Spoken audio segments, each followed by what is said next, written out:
हाय दोस्तों, आप सब कैसे हैं। आशा करती हूँ कि आप सभी अच्छे होंगे।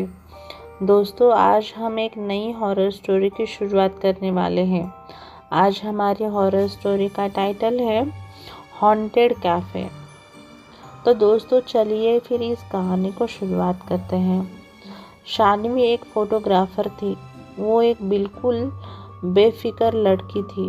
उसको किसी की बात से कोई फ़र्क नहीं पड़ता था और अपनी लाइफ को अपने नियमों से जीती थी। सभी को उसका ये बिजनेस एटीट्यूड बहुत पसंद आता था। जो भी पैसे वो अपनी फ़ोटोग्राफी से कमाती थी, वो सब पैसों को पहाड़ों में नई नई जगह घूमने में लगा देती थी। शानवी को अकेले घूमना बहुत पसंद था। इस बार भी वो अकेली ही एक नए हिल स्टेशन पर आई थी। वो जगह एक गांव के पास थी। उस पहाड़ के ऊपर एक ऐसी जगह थी जहां से जो नज़ारा दिखता था वो किसी जन्नत से कम नहीं था। और वहां जाने तक का एक ट्रैक था जो करीबन 5 किलोमीटर लंबा था। शानवी ने वो नज़ारा देखने के लिए उसने अपना बैग तैयार किया और अपना कैमरा उठाया और वो उस ट्रैक पर चली गई। उसके साथ कुछ और लोग भी उस ट्रैक पर चले जा रहे थे। शानवी बस ऊपर के व्यू के बारे में सोचती हुई खुद को मोटिवेट कर रही थी।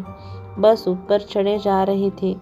कुछ देर चलते ही शानवी को पहाड़ के ऊपर जा रहा एक कच्चा रास्ता दिखा। शानवी ने ठीक से देखा तो वो कच्चा रास्ता ऊपर जाके ट्रैक के रास्ते पर मिल रहा था। जानवी को लगा वो एक शॉर्टकट है और जानवी को ट्रैकिंग का काफ़ी अनुभव था, तो उसने वो कच्चा रास्ता ले लिया।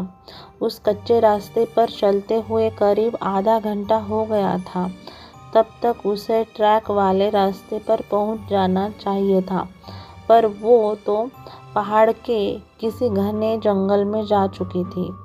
शानवी ने जब वापस मुड़कर देखा तो उसे वापस जाने का रास्ता भी नहीं समझ में आ रहा था। वो रास्ता भटक चुकी थी। उसके फ़ोन में कोई नेटवर्क भी नहीं था और नेटवर्क भी नहीं आ रहा था। अब शानवी थोड़ा परेशान होने लगी। अपनी किस्मत को कोसती हुई शानवी अब सही रास्ता खोजने लगी। बहुत परेशान हो गई। भूख के मारे उसकी जान निकलने जा रही थी कि तभी उसके सामने कुछ ऐसा आया जिसे देखकर उसे अपनी आंखों पे यकीन ही नहीं हो पा रहा था। उस वीराने के बीच एक बहुत ही सुंदर कैफ़े बना था और उसी कैफ़े से एक पक्की सड़क भी मिली थी। शानवी की खुशी का कोई ठिकाना ही नहीं था। वो जल्दी दौड़कर उस कैफ़े की तरफ गई और अंदर चली गई। कैफ़े में जितना बाहर से सुंदर था, उससे भी कहीं ज़्यादा अंदर से सुंदर था। अंदर बहुत ही अच्छी डेकोरेशन थी और कुछ लड़के लड़कियां वहां बैठकर हंस खेल रहे थे। वो कैफ़े परफेक्ट था। शानवी सब कुछ भूल गई थी। फटाफट से एक टेबल पर जाकर बैठी थी तो तभी एक वेटर आया। उस वेटर ने जैसे ही मेनू कार्ड टेबल पर रखा, शानवी की नज़र उसकी कलाई पर पड़ी। उसकी कलाई पर जलने का निशान था। जब तक शानवी उस घाव को ठीक से देख पाती, उस वेटर ने उस घाव को ढक लिया। शानवी को बहुत ज़्यादा भूख लगी थी और इसलिए उसने जल्दी से अपने खाने का ऑर्डर दे दिया। ऑर्डर करने के कुछ समय में शानवी को लगा था कि उससे पहले फ्रेश होना चाहिए, तो वो उठकर वॉशरूम की तरफ जाने लगी। वॉशरूम के रास्ते पर उन हंसते खेलते लड़कों की टेबल भी थी। तभी उसने देखा कि उनमें से एक लड़के के सर पर एक घाव था और ये घाव ठीक उस वेटर के जैसे ही लग रहा था। ध्यान से देखने पर शान्वी को पता चला कि वैसा ही घाव उस टेबल पर बैठे हर इंसान पर था, जैसे कि किसी के चेहरे पर तो किसी के हाथ पर था।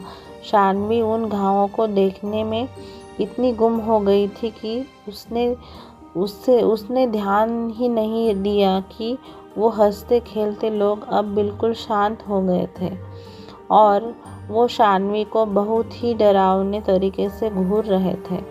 शान्वी को लगा कि शायद उसके ऐसे देखने पर वो लोग नाराज़ हो गए हैं। वो सॉरी बोलकर वहाँ से सीधा वॉशरूम में चली गई।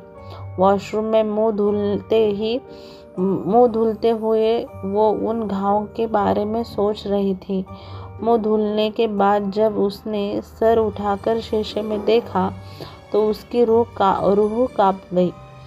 वॉशरूम के शीशे में वो वॉशरूम पूरा जला हुआ दिख रहा था। अचानक उसे बहुत ज़ोर से लोगों की चीखों की आवाज़ आने लगी, लेकिन ये सब कुछ थोड़ी ही देर में बंद हो गया था और जब तक शान्वी कुछ समझ पाती सब कुछ पहले जैसा हो गया था।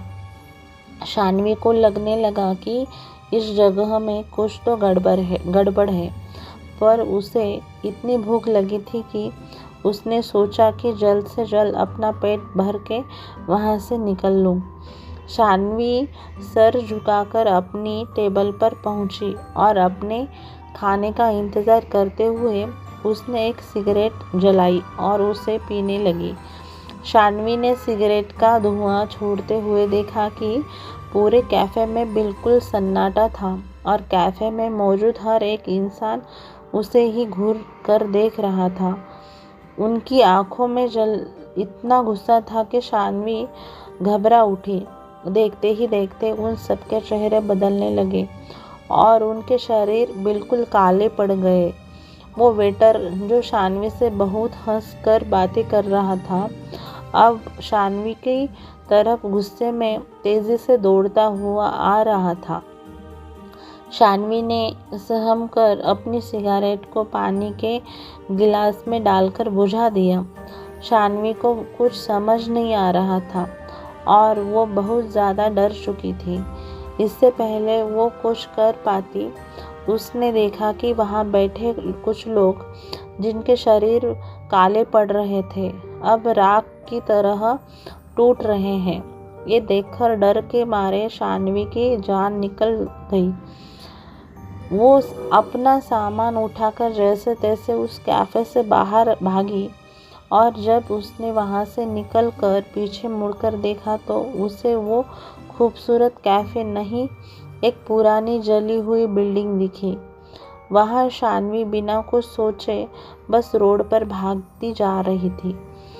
रोड पर भागते हुए उसे एक गाड़ी दिखी और उस गाड़ी में उसी एरिया में रहने वाला एक आदमी था। शान्वी की ऐसी हालत देखकर उस आदमी ने उसे अपनी गाड़ी में बिठा लिया। शान्वी ने उसके साथ हुआ हादसा जैसे तैसे उस आदमी को बताने की कोशिश की। शान्वी को लगा था कि वो आदमी उसे पागल समझेगा, पर उस आदमी ने कुछ ऐसा कहा जो शान्वी ने कभी नहीं सोचा था। उसने शान्वी को बताया कि जिस जगह की वो बात कर रही थी वो कई साल पहले एक कैफ़े हुआ करता था। एक बार एक कस्टमर उसी कैफ़े में बैठा हुआ सिगरेट पी रहा था और उसने सिगरेट को बिना बुझाए ही अपनी टेबल के पास ही फेंक दिया था। उस आदमी की लापरवाही की वजह से एक पर्दे में आग लग गई थी और इससे पहले कोई कुछ कर पाता उस पूरे कैफ़े में आग फैल गई थी और अंदर फंसे सभी लोग जलकर मर गए। शान्वी ये सब सुनकर हक्की बक्की रह गई। अब उसे सब समझ आ रहा था और उसे यकीन नहीं हो पा रहा था कि उस कैफ़े में बैठे सभी लोग जिंदा नहीं मरे हुए थे। उस आदमी की बात सुनकर शान्वी सोच रही थी कि वो बाल बाल बच गई है। लेकिन शान्वी को ये नहीं पता था कि उसके बगल में बैठे इंसान की गर्दन पर भी वैसा ही जले हुए का निशान था। अगले दिन उस एरिया के अखबार में एक खबर आई जिसमें लिखा था कि एक लड़की की उसी रोड पर एक्सीडेंट से मौत हो गई है और उस लड़की का नाम शान्वी था। दोस्तों, अगर आपको ये कहानी पसंद आई हो तो आपको कहानी कैसी लगी आप कमेंट बॉक्स में कमेंट करना ना भूलें और आप अपने दोस्तों को ये कहानी शेयर करें। दोस्तों, आप हमारे चैनल पर नए हो तो हमारा चैनल सब्सक्राइब करना ना भूलें और घंटी का बटन दबाना ना भूलें। आपने घंटी का बटन दबाया तो आपको नोटिफिकेशन आ जाएगा। और दोस्तों, कल मिलते हैं एक नई कहानी में। बाय।